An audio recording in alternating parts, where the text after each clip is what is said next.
નમસ્કાર મિત્રો, આજના આ વિડીયોમાં ડોક્યુમેન્ટ વેરિફિકેશન પછીની કઈ પ્રક્રિયા હાથ ધરવામાં આવશે, માધ્યમિકનું ડોક્યુમેન્ટ વેરિફિકેશન ક્યારે આવશે, 70-30નું કેસનું શું થયું, ત્યારબાદ શાળા સહાયકની ભરતી જે આઉટસોર્સથી કરવાની હતી એમાં કઈ નવી અપડેટ આવી છે, આ ઉપરાંત જે ખાસ ઝુંબેશ અંતર્ગત જે દિવ્યાંગ ઉમેદવારોની જે ભરતીની જાહેરાત થઈ છે એના વિશે પણ ટૂંકમાં આપણે વાત કરીશું।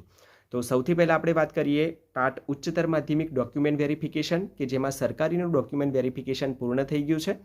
ત્યારબાદ ગ્રાન્ટેડનું ડોક્યુમેન્ટ વેરિફિકેશન પણ લગભગ પૂર્ણાહુતિના આરે છે, એ પણ હવે પૂર્ણ થઈ જશે અને ત્યાર પછી આપણને એ પણ માહિતી મળી જશે કે કયા જિલ્લામાં કેટલા મિત્રો હાજર રહ્યા, કેટલા મિત્રો ગેરહાજર રહ્યા। 2-3 જિલ્લાની માહિતી તો લગભગ ગ્રુપમાં પણ બધા ગ્રુપમાં ફરી રહી છે। પંચમહાલ જિલ્લાની માહિતી પણ એવી ધ્યાનમાં આવી છે કે ટોટલ 109 ઉમેદવાર હતા, એમાંથી 4 ઉમેદવારો ગેરહાજર રહ્યા। આ ઉપરાંત બનાસકાંઠા જિલ્લાની પણ એવી માહિતી ધ્યાનમાં આવી છે કે ત્યાં પણ જે ફાળવવામાં આવ્યા હતા એમાંથી લગભગ 7 થી 8 જેટલા ઉમેદવારો ગેરહાજર રહ્યા હતા। મિત્રો, ડોક્યુમેન્ટ વેરિફિકેશનની જે પ્રક્રિયા છે એ પ્રક્રિયા પૂર્ણ થશે એટલે ઝડપથી આપણે વાત કરી લઈએ કે ડોક્યુમેન્ટ વેરિફિકેશનની પ્રક્રિયા પૂર્ણ થશે એટલે જૂની ભરતીની વાત કરીએ તો જૂની ભરતીમાં વાંધા અરજી આવતી હતી, એટલે કે તમને કોઈ તકલીફ હોય, તમારું જે ડોક્યુમેન્ટ વેરિફિકેશન થયું છે એમાં તમને તમારા મેરિટમાં કોઈ તકલીફ હોય તો એના બાબતે વાંધો રજૂ કરવાનો આવા 3 થી 4 દિવસ ડોક્યુમેન્ટ વેરિફિકેશન પછી આપવામાં આવતા હતા। પરંતુ આ વખતની આપણી જે ભરતી છે એ ભરતી ટાટના માર્ક્સ આધારિત છે, માટે વાંધા અરજી આવવાનો કોઈ સવાલ જ ઊભો નથી થતો। એટલે ડોક્યુમેન્ટ વેરિફિકેશન આપણું થઈ ગયું છે એટલે વાંધા અરજી નહીં આવે, ડાયરેક્ટ ફાઇનલ મેરિટ લિસ્ટ મૂકવામાં આવશે। હવે ફાઇનલ મેરિટ લિસ્ટ મુકાશે, એમાં જે મિત્રોનું નામ હશે એવા મિત્રોએ શું કરવાનું છે, શાળા પસંદગી કરવાની આવશે। હવે શાળા પસંદગી ગઈ ભરતીની વાત કરીએ તો શાળા પસંદગી 2 રીતે કરવામાં આવી હતી, સરકારી અને ગ્રાન્ટેડ। તો સરકારીમાં શરૂઆતમાં જિલ્લો પસંદ કરવાનો હતો અને ગ્રાન્ટેડમાં પછીથી બદલવામાં આવ્યું હતું અને ડાયરેક્ટ શાળા પસંદગી કરવામાં આવી હતી। તો આ વખતે લગભગ એવા ચાન્સ વધુ છે કે શાળા પસંદગી જ કરવાની આવશે, જિલ્લો લગભગ પસંદ કરવાનો આવે નહીં। એટલે જોઈએ હવે શું થાય છે। જે તે સમયે શાળા પસંદગી કરવાની જે પ્રક્રિયા હાથ ધરવામાં આવશે એ સમયે તમારે શાળા પસંદગી કેવી રીતે કરવી એ પણ આપણે એ સમયે ઝડપથી વિડીયો બનાવીને તમારી સમક્ષ મૂકીશું। તો આપણે વાત કરીએ છીએ સ્ટેપની વાત, તો શાળા પસંદગી તમે કરી દેશો। શાળા પસંદગી કર્યા પછી તમારે સ્કૂલ એલોકેશન લિસ્ટ સરકાર દ્વારા પ્રસિદ્ધ કરવામાં આવશે। સ્કૂલ એલોકેશન લિસ્ટમાં જે તે મિત્રોએ જેટલી શાળાઓ પસંદ કરી છે તેમને કઈ શાળા મળી છે એનું એક લિસ્ટ પ્રસિદ્ધ કરવામાં આવશે। તમે અહીંયા સ્ક્રીન ઉપર જોઈ શકો છો 2021નું ભરતીમાં જે સ્કૂલ એલોકેશન લિસ્ટ પ્રસિદ્ધ કરવામાં આવ્યું હતું એના સ્ક્રીનશોટના ફોટો પાડીને મેં અહીંયા મૂક્યા છે, તમે જોઈ શકો છો। શરૂઆતમાં સ્ટુડન્ટ જે પણ વિદ્યાર્થી છે એની કેટેગરી છે, એનું નામ છે, એમને જે શાળાઓ પસંદ કરી હતી એમાંથી એમને કઈ શાળા મળી છે એ શાળા તમારા નામની સામે મૂકેલી હશે। ત્યાર પછી એના પછીની જે છે એ કેટેગરી બતાવેલી છે, મીન્સ કે તમે જનરલની શાળા મળી છે, જનરલ કેટેગરીની શાળા મળી છે અથવા તમારી જે કેટેગરી હતી એ કેટેગરીની શાળા મળી છે એ પણ લખેલું હશે, બરાબર। આવી રીતનું સ્કૂલ એલોકેશન લિસ્ટ પ્રસિદ્ધ કરવામાં આવશે। હવે સ્કૂલ એલોકેશન લિસ્ટ જે છે એ લિસ્ટમાં જેને જે નામ મળ્યું છે, બરાબર છે, ત્યાર પછી તમારે તમારા જિલ્લાના ડીઓ કચેરીમાં અથવા એમને જે સ્થળ નક્કી કર્યું હશે એ સ્થળ ઉપર તમારે કોલ લેટર લેવા જવાનું થશે।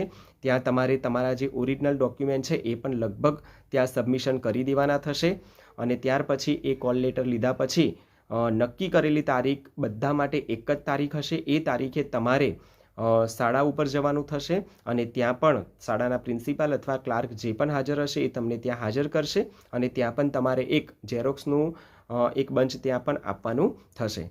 તો ડોક્યુમેન્ટ વેરિફિકેશન પછીનું આખી આ એક પ્રક્રિયા છે। ફરીથી એક વાત કરી લઈએ, ડોક્યુમેન્ટ વેરિફિકેશન કર્યા પછી તમારે ફાઇનલ મેરિટ લિસ્ટ મૂકવામાં આવશે। ફાઇનલ મેરિટ લિસ્ટમાં જેનું નામ હશે એને શાળા પસંદગી કરવાની છે। શાળા પસંદગી તમારે કરી લીધા બાદ સ્કૂલ એલોકેશન લિસ્ટ પ્રસિદ્ધ કરવામાં આવશે। એમાં જે મિત્રને જે સ્કૂલ મળી છે એ પ્રમાણે એમને કોલ લેટર લેવા જવાનું થશે ડીઓ કચેરીમાં અથવા નક્કી કરેલા સ્થળે। પછી એ પ્રક્રિયા પૂર્ણ થયા બાદ નક્કી કરેલી તારીખ પ્રમાણે તમારે જે તે શાળા ઉપર હાજર થવાનું છે, ત્યાંથી તમારી નોકરી પાકી થઈ જશે। તો આખું આ એક ભરતી પ્રક્રિયાનો આખો આ સ્ટેપ છે જેના ભાગીદાર તમે બનવા જવાના છો।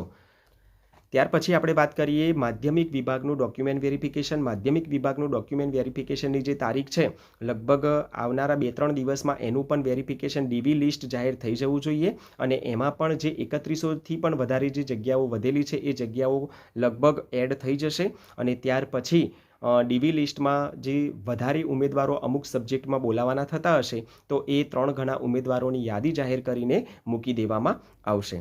એટલે ઝડપથી આ પ્રક્રિયા પણ હાથ ધરવામાં આવશે. અને એવું નહીં હોય કે માધ્યમિકનું ડીવી ચાલશે તો ઉચ્ચતર માધ્યમિક વિભાગની જે આખી પ્રક્રિયા છે એ બંધ થઈ જશે. બરાબર, ઉચ્ચતર માધ્યમિક વિભાગની જે પ્રક્રિયા છે એ ચાલુ જ રહેશે. ભરતી તો ક્રમિક જ થવાની છે, પણ સાથે સાથે લગભગ આવનારા અઠવાડિયામાં, આવતા વીકમાં માધ્યમિકનું ડોક્યુમેન્ટ વેરિફિકેશન જે છે એ સ્ટાર્ટ લગભગ થઈ ગયું હશે એવું માનવું છે બધાનું.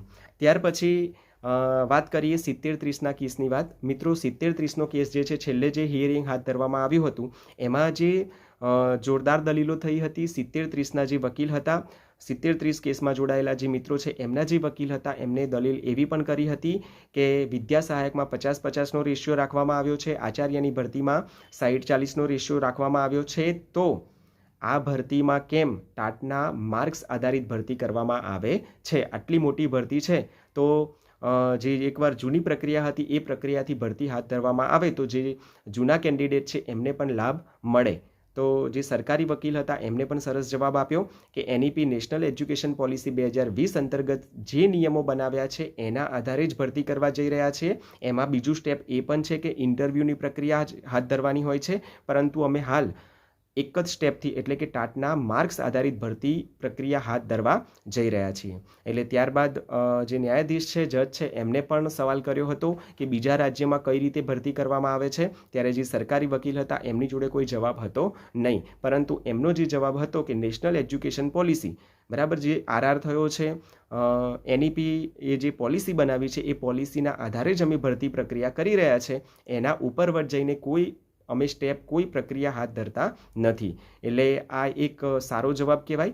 એટલે હાલ તો નવી તારીખ પડી છે, બધાને ખબર છે, 9/4 એપ્રિલ મહિનાની 9મી તારીખે ફરીથી હિયરિંગ હાથ ધરવામાં આવશે. એટલે આ રીતે 70-30ના કેસના બાબતમાં ફરીથી હિયરિંગની તારીખ જાહેર કરવામાં આવી છે. ત્યાર પછી શાળા સહાયક ભરતી, બરાબર, જે અગાઉ પણ આપણે એનો વિડીયો મૂક્યો હતો કે સરકારે પણ એવી જાહેરાત કરી હતી કે આઉટસોર્સિંગથી શાળા સહાયકની ભરતી કરવામાં આવશે.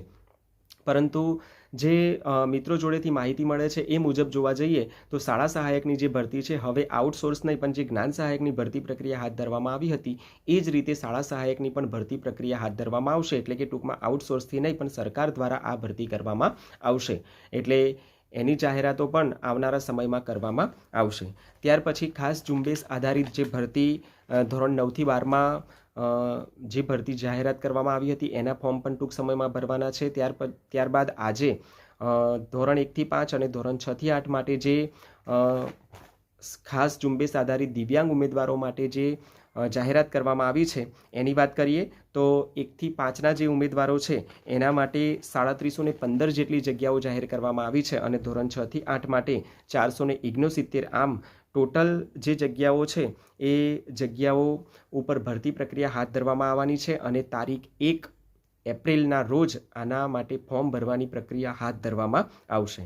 હવે આમાં કોણ ફોર્મ ભરશે? તો અત્યાર સુધીની 2011થી લઈને જેટલા પણ મિત્રોએ ટેટ પાસ કરી છે એ બધા જ મિત્રો આમાં ભાગીદાર બની શકે છે અને એ ફોર્મ ભરી શકે છે. 2023ની લેટેસ્ટ ટેટ પરીક્ષા પાસ કરી હશે એ મિત્રો પણ ફોર્મ ભરી શકશે અને અગાઉ જે પાસ કરેલી છે એ મિત્રો પણ આમાં આ ભરતીમાં પોતે ભાગીદાર બની શકશે. 1 એપ્રિલથી vsb.dpe ગુજરાત ઉપર જઈને તમે આ ભરતીમાં ફોર્મ ભરી શકો છો. તો ખાસ ભરતી ઝુંબેશ આધારિત જે ધોરણ 9થી 12 અને ધોરણ 1થી 8માં જે ભરતી પ્રક્રિયા હાથ ધરવામાં આવી રહી છે. ત્યાર પછી ઉચ્ચતર માધ્યમિક અને માધ્યમિક વિભાગમાં પણ 3100 જેટલી જગ્યાઓ વધવાની છે. આમ જોતાં આ વર્ષ જે ભરતી પ્રક્રિયા માટે છે, શિક્ષક બનવાની જે ભરતી પ્રક્રિયા છે એ બહુ જ મોટી ભરતી થઈ રહી છે એવું આપણે ચોક્કસપણે કહી શકીએ. બધો જ ટોટલ કરવા જઈએ તો લગભગ 30,000નો આંકડો પણ વટાવી જાય એટલી મોટી આ ભરતી છે. તો આશા રાખું છું કે મારા દ્વારા આપવામાં જે માહિતી, મને જે માહિતી ખબર છે ત્યાં સુધી મેં તમને સચોટ માહિતી આપવાનો પ્રયત્ન કર્યો છે. હજુ પણ તમારે કોઈ પ્રશ્ન હોય, ક્વેરી હોય તો તમે કોમેન્ટ બોક્સમાં કોમેન્ટ લખીને પૂછી શકો છો. આજનો વિડીયો અહીંયા પૂર્ણ કરીએ છીએ. અસ્તુ. જય હિન્દ, જય ભારત.